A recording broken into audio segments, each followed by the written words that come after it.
जय हिंद। देखिए, आज हम लोग देखने वाले हैं कि कोई भी जो सेल होती है वो कैसे डिवीज़न कैसे करती है। मतलब सेल में जो विभाजन होता है, कोशिका में जो विभाजन होता है वो कैसे होता है। तो मानव का जो शरीर होता है ये क्या होता है, कोशिका से बना होता है। लेकिन क्या मानव के शरीर में हम ये जानते हैं कि असंख्य कोशिकाएं होती हैं, मतलब करोड़ों अरबों खरबों क्या होती है मानव के बॉडी में कोशिकाएं होती है। लेकिन सोचने वाली बात क्या ये है कि क्या शुरू से ही मानव की बॉडी में अरबों खरबों कोशिकाएं होती है। जब बच्चा जन्म लेता है तो क्या उस समय भी मानव के शरीर में उतनी ही कोशिकाएं होती है जितनी कि बड़े होने के बाद होती है? तो नहीं। तो मानव के शरीर में कोशिका क्या करती है, वो एक से अधिक कोशिकाएं बनती है। मतलब एक कोशिकाएं जो है वो अपने से अधिक सेम टू सेम कोशिकाओं को बनाती है। तो यही जो प्रक्रिया होती है इसी को बोलते हैं डिवीजन, और यही कहलाता है कोशिका विभाजन। मतलब जब एक ही कोशिका अपने तरह की सेम कोशिकाओं को बनाए तो उसको हम लोग बोलते हैं कोशिका विभाजन। तो ये कोशिका विभाजन का जो प्रक्रिया है ये काफ़ी जटिल है, इसको समझते हैं। देखिए, जो कोशिका विभाजन होता है मानव में वो 3 तरह से होते हैं। ठीक है, वो 3 तरह से होता है, विभाजन 3 तरह से होता है। एक आपको होता है असूत्री विभाजन, एक होता है आपको समसूत्री विभाजन, और एक होता है अर्धसूत्री विभाजन। एक होता है आपको असूत्री विभाजन माइटोसिस, दूसरा होता है आपको समसूत्री विभाजन माइटोसिस, और तीसरा होता है अर्धसूत्री विभाजन आपको मियोसिस। तो देखिए, मानव का जो शरीर होता है इसमें कौन सा सेल होता है, ये होता है आपको यूकैरियोटिक सेल होता है। सेल 2 तरह के होते हैं, एक होता है यूकैरियोटिक सेल, एक होता है प्रोकैरियोटिक सेल। जो मानव का शरीर है और जो पेड़ पौधे हैं उनमें होता है यूकैरियोटिक सेल। बाकी जो आपको वायरस हो गया, बैक्टीरिया हो गया, जीवाणु वगैरह हो गया, उसमें होता है प्रोकैरियोटिक सेल। तो जो सेल डिवीजन का जो पहला पार्ट है जिसको बोलते हैं हम लोग असूत्री विभाजन, ये एक्चुअली किस में होता है, ये होता है प्रोकैरियोटिक सेल में। जो छोटे छोटे कोशिकाएँ होती हैं जैसे कि वायरस, बैक्टीरिया, जीवाणु, छोटे छोटे जो कीट पतंग होती हैं, उनमें जो डिवीजन होता है उनमें होता है आपको असूत्री विभाजन। ये बहुत ही सिंपल फॉर्म होता है, इसमें कुछ होता नहीं। जैसे एक सेल है तो एक सेल टूट करके क्या हो जाएगा, 2 सेल बन जाएगा। अब ये टूटता कैसे है, जैसे मान लीजिए कि आपने आटा सानते हैं और आटा को क्या करते हैं, अगर एक गोलियां से आटा का हमको 2 गोलियां करना तो क्या करते हैं, उस आटा को ऐसे ऐसे लंबा करते हैं और उसको फिर तोड़ देते हैं। तो सेम प्रोसेस होता है इसका भी, जो असूत्री विभाजन होता है इसका भी सेम प्रोसेस होता है। ये क्या करता है कि जैसे कोई भी एक सेल है तो पहले वो पचकेगा, वो पचक के लंबा होता है और फिर उसमें से टूट करके वो क्या होता है, एक और सेल बन जाता है। तो ये प्रक्रिया बहुत ही सिंपल होता है। जो असूत्री विभाजन होती है ये प्रक्रिया बहुत ही क्या होता है, सिंपल होता है। इसमें कोई टेंशन नहीं, क्योंकि इसके अंदर सेल के अंदर कुछ भी खास नहीं होता है। मैंने पहले कहा कि जो प्रोकैरियोटिक जो सेल होता है उसके अंदर कुछ भी नहीं होता है, बस एक न्यूक्लियस होता है और जो है कोशिका द्रव्य वगैरह होता है। तो इसको टूटने में कोई टेंशन नहीं है, ये बीच से क्या करेगा, आराम से टूट जाएगा। लेकिन समस्या ये है कि जो उसके बाद जो विभाजन होता है वो होता है समसूत्री विभाजन, जिसको हम लोग बोलते हैं माइटोसिस बोलते हैं। ठीक है, तो समसूत्री विभाजन में क्या होता है, ये जो विभाजन होता है ये मानव में होता है। जितने भी यूकैरियोटिक सेल है जैसे कि मानव, पेड़ पौधे, इनमें होता है समसूत्री विभाजन।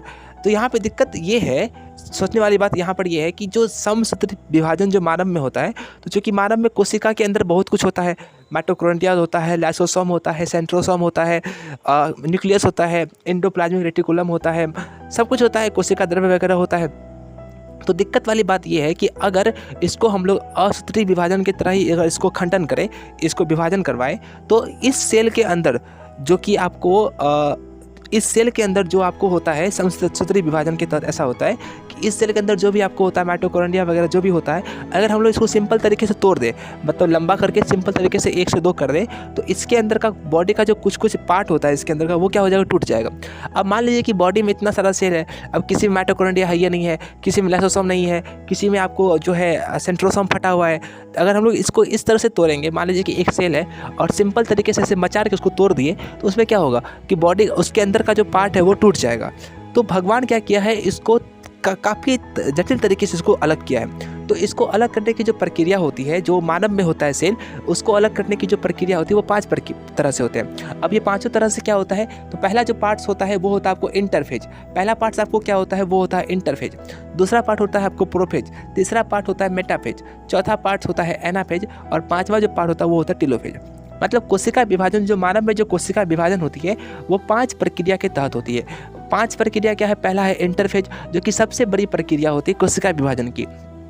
दूसरा आपको प्रोफेज है, तीसरा आपको मेटाफेज है, मेटाफेज बीच वाला प्रोसेस होता है, चौथा जो है वो है आपको एनाफेज, जो कि सबसे छोटी क्या होती है, ये प्रक्रिया होती है सेल डिवीजन की, और पांचवा क्या है आपको, पांचवा है आपको टीलोफेज। तो यहाँ पे आपने देखा कि कौन कौन प्रक्रिया है, तो ये है आपको इंटरफेज है, प्रोफेज है, मेटाफेज है, एनाफेज है और टीलोफेज है।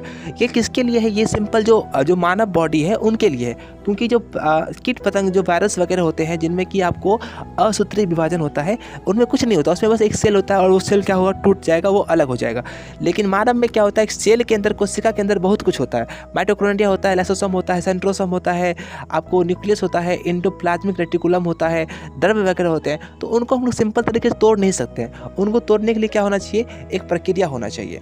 उनको तोड़ने के लिए क्या होना चाहिए? प्रक्रिया होना चाहिए। तो इस तरह की जो प्रक्रिया है ये मानवों में होती है। इस तरह की प्रक्रिया किस में होती है? ये आपको मानवों में होती है।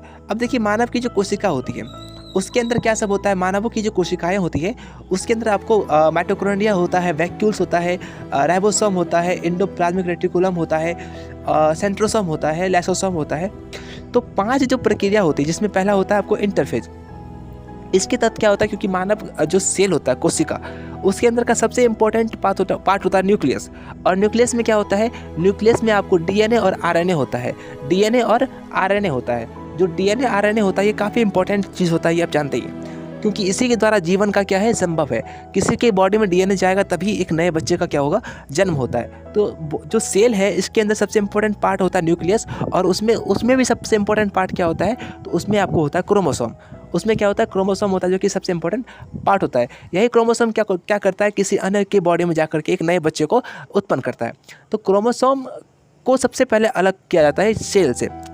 तो क्रोमोसोम जो न्यूक्लियस होता है उसमें से सबसे पहले हम लोग क्या करते हैं, क्रोमोसोम को अलग करते हैं। तो यह जो प्रक्रिया जिस चरण में होती है उसमें बोलते हैं हम लोग इंटरफेज। उसको क्या बोलते हैं? इंटरफेज। तो इंटरफेज में क्या होता है? सबसे पहला काम क्या होता है, जो न्यूक्लियस के अंदर जो क्रोमोसोम है जो सटा हुआ है उसको एक एक करके क्या करते हैं, अलग किया जाता है। उसको क्या किया जाता है, एक एक करके जो है हम लोग उसको क्या करते हैं, अलग करते हैं। दूसरा जो प्रक्रिया होता है वो होता है प्रोफेज। दूसरा प्रक्रिया क्या होता है, वो होता है आपको प्रोफेज। अब प्रोफेज में क्या किया जाता है, प्रोफेज में अब क्या किया जाता है ये समझिए। तो प्रोफेज में आपको जो न्यूक्लियस है उनको अलग करते हैं। तो सबसे पहला जो पार्ट है इंटरफेज, इसमें क्या कर दिया, न्यूक्लियस के अंदर जो क्रोमोसोम थे उनको अलग कर दिया गया। और दूसरा पार्ट में क्या किया जाता है कि जो न्यूक्लियस होते हैं उनको कोशिका से बाहर करते हैं, मतलब उनको अलग कर देते हैं। ठीक है, उनको क्या करते हैं, अलग कर देते हैं। तो ये जो प्रक्रियाएं होती है ये आपको किस में होती है, तो ये आपको होती है प्रोफेज में। उसके बाद जो तीसरा होता है वो होता है आपको मेटाफेज। अब मेटाफेज में क्या करता है, तो जैसे कि हमारे सिस्टम में धागा होते हैं, डोरी होती है, रस्सी होती है किसी चीज़ को बांधने के लिए, वैसे ही बॉडी के अंदर सेल को भी बांधने के लिए, सेल के अंदर पार्ट को भी बांधने के लिए क्या होता है, एक धागा होता है जिसको बोलते हैं हम लोग स्पिलिन फाइबर, तुर्क धागा। ठीक है, अब इसके तहत क्या किया जाता है, जितने भी जो बचे हुए हैं, जैसे माइटोकॉन्ड्रिया बचा हुआ है, वैक्यूल्स बचा हुआ है, लाइसोसोम बचा हुआ है, सेंट्रोसोम बचा हुआ है, तो सबको क्या करता है, इस धागे से बीच में बांध दिया जाता है, ताकि अगर सेल डिवीजन हो तो ये किधरों अपना रास्ता जो है ये नहीं खोए। मतलब अगर हम कोशिका की विभाजन करेंगे तो ये जो है, जो माइटोकॉन्ड्रिया है, लाइसोसोम है, ये अपना रास्ता से क्या हो, हटे नहीं। इसलिए सबको क्या करता है, जो शरीर के अंदर, जो बॉडी के अंदर जो फाइबर होता है उससे इसको बांध देते हैं। तो पहला पार्ट में क्या होता है, पहला पार्ट होता है इंटरफेज का। इसमें क्या करता है, जो न्यूक्लियस के अंदर जो आपको क्रोमोसोम है उसको अलग करते हैं। दूसरा पार्ट में क्या करते हैं, न्यूक्लियस को अलग करते हैं। अब तीसरा पार्ट में क्या करते हैं, जो बचा हुआ जितना ही बॉडी सेल का पार्ट है, माइटोकॉन्ड्रिया, लाइसोसोम वगैरह, सबको क्या करते हैं, धागे से बांध देते हैं। और चौथा पार्ट में क्या किया जाता है, तो जो चौथा पार्ट होता है वो होता है एनाफेज। उसमें क्या होता है कि मान लीजिए हम लोग धागा जिस धागे से बांधते हैं तो उस धागे के बीच में कोई चीज़ ना रहे, कोई बॉडी का कोई पार्ट ना रहे, जैसे माइटोकॉन्ड्रिया का धागा से बांध दिए, अब उसके बीच में कोई चीज़, कोई द्रव वगैरह कुछ ना रहे, ये काम को कौन देखता है, इसको देखने का काम करता है एनाफेज। एनाफेज क्या करता है कि जो उसके अंदर जो कोशिका, जो जिसको हम लोग बांधे हैं माइटोकॉन्ड्रिया को या लाइसोसोम को, तो उसके जहाँ बांधे हैं वहाँ बीच में कुछ ना आए, उसको हटाने का, साइड हटाने का काम करता है आपको क्या, तो ये आपको करता है एनाफेज। एनाफेज जो है सबसे छोटी अवस्था होती है सेल डिवीजन की, सबसे बड़ी होता है आपको इंटरफेज। ठीक है, और ये प्रक्रिया मानव में होता है। किस में होता है, मानव में होता है। और पांचवा जो चरण होता है वो होता है टेलोफेज। टेलोफेज में क्या होता है कि जो आपकी विभाजन है वो पूरी तरह से सफल होती है। तो एक मानव में जो कोशिका, जैसे कि एक कोशिका से अरबों खरबों कोशिका बनता है, इसके पीछे देखिए कितना सिस्टम है। एक कोशिका जो आपको करोड़ों कोशिका बना रहा है बॉडी में, इसके पीछे कितना सिस्टम है। उस कोशिका को अलग करने के लिए 5 चरण होते हैं। वो किसके अंतर्गत आता है? वो आता है आपको समसूत्री विभाजन। उस एक कोशिका से हजारों कोशिका बनाने के लिए 5 चरण होते हैं। पहला चरण होता है इंटरफेज। इसमें क्या करता है, जो न्यूक्लियस होता है कोशिका के बीच में, उसमें जो क्रोमोसोम होता है उसको अलग करते हैं। फिर उसके बाद क्या होता है, फिर उसके बाद आपको होता है प्रोफेज। इसमें क्या करते हैं, जो न्यूक्लियस होता है उसको अलग करते हैं। तीसरा अवस्था होता है आपको क्या चीज़, मेटाफेज। इसमें क्या करते हैं, जो बचा हुआ शेष पार्ट है उसको धागे से एक स्प्लिन फाइबर से हम लोग बांध देते हैं, ठीक है। चौथा पार्ट में क्या करते हैं, उस धागे के बीच में कुछ ना आए उसको देखते हैं। और 5वां पार्ट में क्या करते हैं, तब सबको अलग करते हैं और इस तरह से एक सेल से जो है एगो सेल को अलग करते हैं। फिर वो क्या करता है, एक सेल से किसी और सेल को इस तरह से सेम प्रक्रिया से बनाता है और इस तरह से एक मानव के शरीर में एक कोशिका से हजारों करोड़ों कोशिकाएं हो जाती है। क्योंकि मानव का पूरा बॉडी क्या है, ये पूरा का पूरा बॉडी क्या है, कोशिका से ही बना हुआ है। अगर आप हथेली में देखिए तो एक हाथ में आपको लगभग हजारों कोशिकाएं हैं, तो पूरे बॉडी में लाखों करोड़ों कोशिकाएं होती है। तो मानव का पूरा बॉडी कोशिकाओं से बना होता है। अब ये जन्म से तो इतना कोशिका नहीं आएगा, ये कोशिका विभाजन होता है, एक कोशिका दूसरे कोशिकाओं को बनाता है। तो ये प्रक्रिया इस तरह से होती है, इसी को हम लोग बोलते हैं सेल डिवीजन। अब जो तीसरा जो प्रक्रिया होता है वो होता है अर्धसूत्री विभाजन। ये क्या होता है, ये होता है आपको अर्धसूत्री विभाजन। अर्ध मतलब आप समझ रहे हैं, नाम से ही क्या है, आधा विभाजन। अब देखिए मानव में जो क्रोमोसोम होता है, जो फीमेल में होता है, जो मेल में होता है, ये देखिए 2-3 तरह से होते हैं। इनको समझना कैसे है कि जो मानव होते हैं जिनमें क्रोमोसोम होता है, इसमें आपको एक्स गुणसूत्र और वाई गुणसूत्र होता है। जो महिलाएं हैं उनमें एक्स होती है और जो पुरुष है उनमें XY होता है। तो महिलाओं में कितनी होती है, 46 होती है और पुरुषों में कितना होता है, 40 होता है। अब जब एक बच्चे का जन्म होता है तो उसमें क्या किया जाता है कि जो गुणसूत्र की संख्या होती है 46 जितना होता है गुणसूत्र की संख्या, उसमें से आधा गुणसूत्र जो है वो बच्चों को दिया जाता है, ठीक है। तो आधा गुणसूत्र जब हम बच्चों को देते हैं तब जाके क्या होता है, एक बच्चे चूँकि मान लीजिए 46 गुणसूत्र है तो 23 जो है मम्मी का मिलेगा और 23 किसका मिलेगा, पापा का मिलेगा। अब ये दोनों मिल करके तब एक बच्चे का जन्म होता है और इस तरह से जो बच्चा होता है वो उस तरह से होता है। तो यहाँ पर जो 3 तरह के डिवीजन होते हैं सेल का, आपने देखा कोशिका 3 तरह से जो है